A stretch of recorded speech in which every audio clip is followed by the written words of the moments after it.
Well, the Big Bash, they've got 3 new strategies added to the rules this year to try and boost the product. Let's critique them on Hoggs Vlog.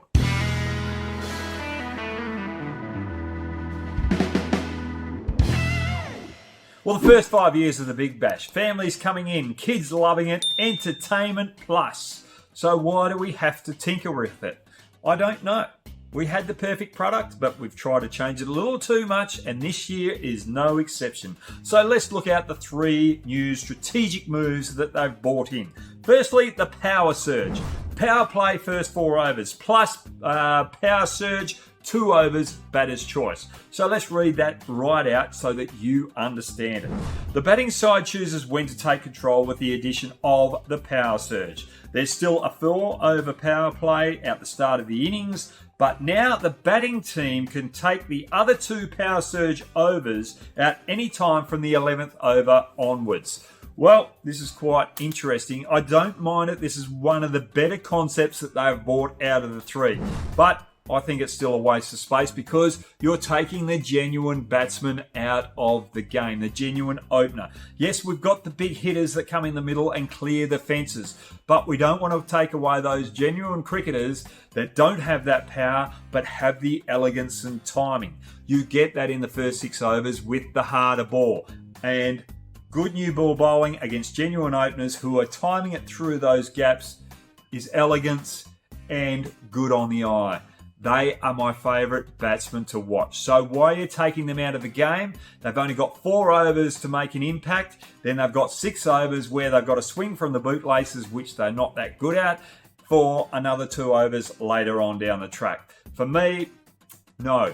When you're affecting one aspect of the game, which is critical to the viewership, I don't like it. So the Power Surge is out the window for me. Right, the next one. The X Factor. Selected 11 plus 12th and 13th man are in the team.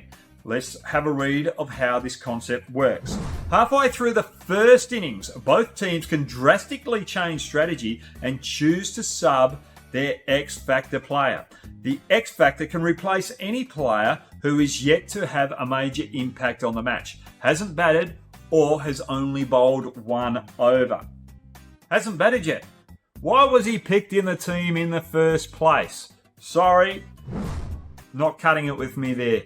You select the 11, that's the 11 you should play.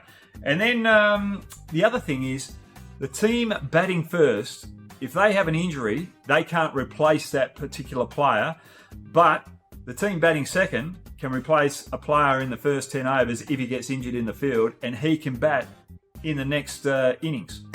Sorry. You really haven't thought about this rule. But then we go to the bowlers.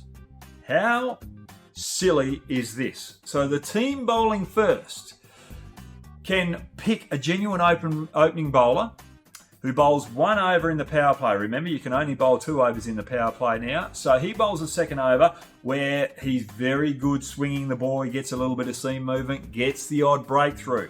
You don't bowl him in the second over, but you change him out the 10th over for your death over specialist. Now, that death over specialist can bowl 4 overs. There's no rule that states that he doesn't bowl anything less. Yet, the team bowling in the second phase can't have the same option. Really? You haven't thought about it? I think someone from grade 4 has, at school, has put these things together. Right, the final one. The Bash Boost. 4 standard points available per match.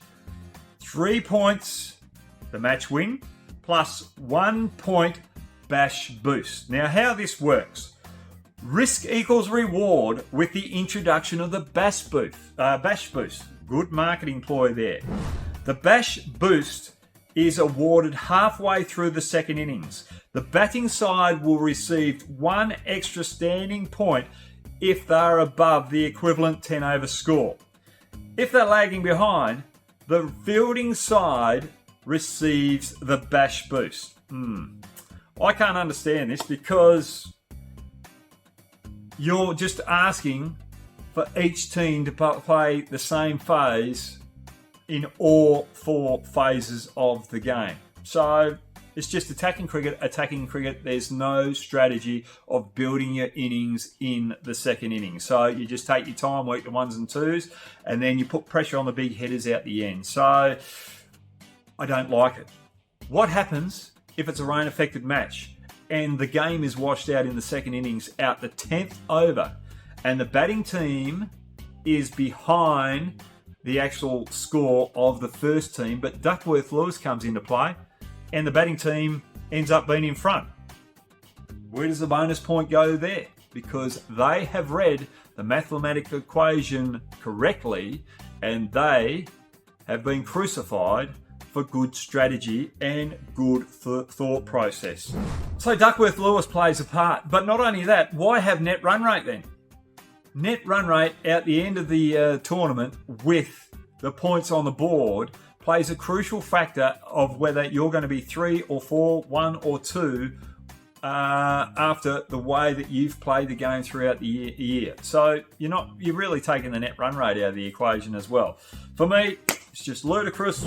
All 3 rules have to be scrapped. Let's just get back and play T20 cricket as it is, because we're trying to replicate what these boys have to do when they get selected at international level. No wonder why we're not that flash at T20 cricket, because we keep putting our team members that are going to get selected in positions where they're not actually playing the game as they would in their positions at the highest level. Put your comments downstairs. What do you think? I've had a bit of a rant and rave, but have a good day. You know what I mean. Oh, and talking about X Factor, what about you get on that little X Factor down there and get your mates on there and we can have a good time moving into the Australian summer.